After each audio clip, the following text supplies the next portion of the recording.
Friends, Rich Bott How here did with great Jesus news. restore the hope of these disciples? When Jesus opens the door, you better go through it.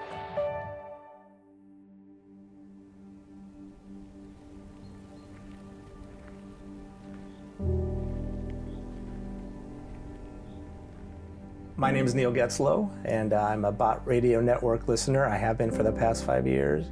But previously, I was a giant, horrible sinner. I grew up in a Jewish family, but had really no connection to God. I knew the traditions, but didn't understand the why behind them. My parents got divorced when I was 10 years old, and that really, that sort of created a hole in my heart, because I was missing the love and affection from the family that I had needed and wanted. And I first got exposed to pornography when I was 10 years old, and it started innocently enough. Like there's a picture of me sitting on my dad's lap at his 50th birthday party, and birthday cake had a picture of a cartoon that was depicted in Playboy magazine at the time. Here we are at his birthday celebrating a very joyous moment around pornography. It wasn't just my dad, when my parents got divorced and I went to move with my mom, she had a giant collection of pornography as well. And now she's working 40 hours a week, so I had a lot of time alone. A lot of people, when they get those holes in your heart, you tend to fill it up with things. For me, I filled it up with pornography. That's what I used to try to take away the pain and loneliness that I had. And it ruined my first marriage. And then I met my current wife, Amy, and 3 months into our marriage, she sat me down and she said, Neil, I become a born-again Christian. So here you have a born-again Christian being married to not only an unbeliever, but someone who grew up Jewish. I mean, really considered myself an atheist. So we were definitely in an unyoked marriage. I legitimately thought she had gone crazy. And I treated her very harshly during those years, but Amy prayed for me to find Jesus for 8 years. God was preparing her for something. She knew deep down something was going on there. And then I was on a business trip in February of 2020, where I was blackmailed by a prostitute I had met on that trip. And there was a gentleman that happened to be in another bedroom. He came walking out, already had my wife's contact information on his phone, and said, you're going to pay us more money or we're going to call your wife. I did pay him more money to get out of the hotel room, but 3 days later, they actually called my wife after I refused to pay him any more money and told her what I was up to. And this set off this 6-week struggle to keep our marriage intact, because right at the time that this happened, COVID hits, and now we're both locked in the same house together. Basically, both of our jobs are impacted. There's nowhere to go. God was really saying, you have no choice but to try to figure this out. My wife said to me on April 13th, 2020, it was a Monday night, the only way you're going to be able to save this marriage is if you pray and ask God for help.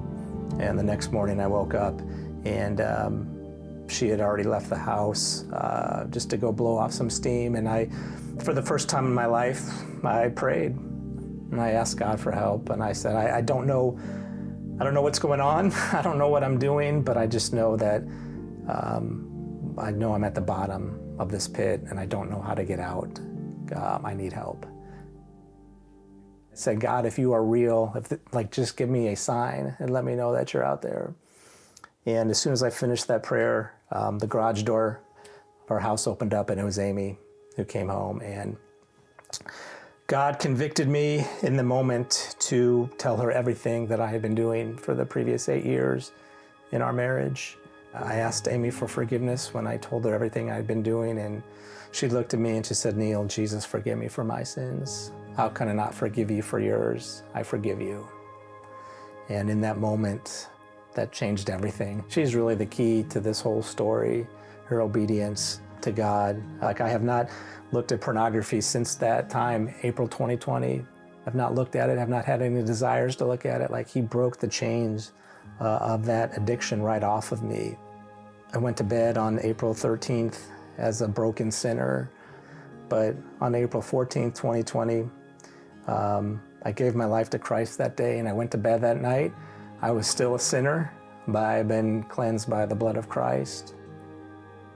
You can try to fix your addictions, and you can put a fresh coat of paint on things, and everything seems real nice and neat, but it's only until you work on the root issues with Jesus, that's when the real healing happens.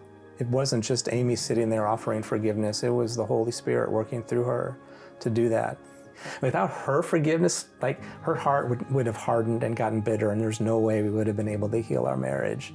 For me, then, the forgiveness then was like, okay, I have the accountability and responsibility to actually walk out. Like, I can tell her, oh, I'm changed, but it took a while to rebuild that trust because she had to see the fruits of my salvation come to life. So I would just encourage anyone who might hear this that if you have a lost family member, don't give up praying for them. Amy's youngest boy actually got saved before me even, and my youngest son recently gave his life to Christ. I don't know how else to describe it but a miracle. The ripples of obedience that Amy has set in motion just continues to go out, and we know that God is working on our prayers. He might be answering your prayers right now, you just don't even know it. I don't think my journey and my walk with Christ would look the same without Bott Radio Network. After I got saved, this is right at the height of COVID, I didn't have a church family, and I didn't have anybody to tell me what it was like to have a relationship with Christ. The one place I could go was Bott Radio and the ministries that are on Bott. Everything I listen to on Bott is awesome. I needed discipleship. I need the encouragement every day to fill up on the Bible and to understand the Bible, and having the different ministries be able to pour into you every single day as you're driving to work. It just makes a huge difference just in my daily walk with Christ. God has given me an opportunity to talk to other men about the dangers of pornography and what it means to be a kingdom man. And so it's a story and a job I did not sign up for, but it is one today that I absolutely accept. That's why I need the encouragement of Bott Radio Network. I just want to encourage BRN ministry partners. Like, seriously, ministry work can be hard, and you maybe don't think that people notice. And I just want you to know that your work matters. Your work is making a difference. Keep battling. Do not grow weary in what you're doing. Do not grow weary in trying to carry the burdens of other people, because without your encouragement, I would not be sitting here today. So I just want to say thank you, and please just know that what you're doing makes a difference. I shouldn't be here, for being honest. It's hard to love the unlovable, but that's what God does.